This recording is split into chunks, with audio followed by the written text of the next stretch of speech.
La faim dans le monde par Stella Fava-Marcoux. À peu près 8,2% des êtres humains présentement en vie, donc 673 millions de gens, vivent dans un état de faim. Ceci est un nombre énorme de personnes. Dans une période de 24 heures, à peu près 25 000 personnes meurent de faim. Ceci est l'équivalent d'un stade de soccer au complet. Les personnes mortes de faim sont des personnes comme vous ou moi qui avaient simplement de la mauvaise chance. En 2026, il y avait 2 famines simultanées, une en Palestine et une au Soudan. Mais les organismes humanitaires fournissent moins d'argent qu'avant, même si le besoin pour ces ressources est plus haut qu'avant.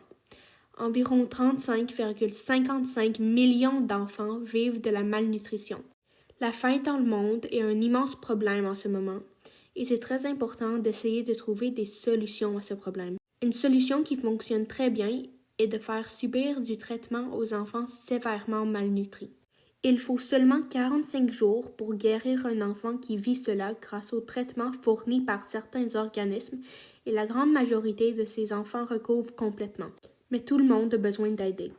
Action contre la faim propose plusieurs solutions, comme essayer de trouver plus de revenus pour les gens affectés par la faim pour qu'ils puissent se procurer de la nourriture plus facilement, et en aidant des places qui ont été négativement impactées par une guerre ou un problème dans la nature comme un tremblement de terre. Quelque chose qui sonne bizarrement mais qui est vrai, et comme le dit Prévention Web, est d'essayer d'intervenir politiquement pour la prévention des conflits.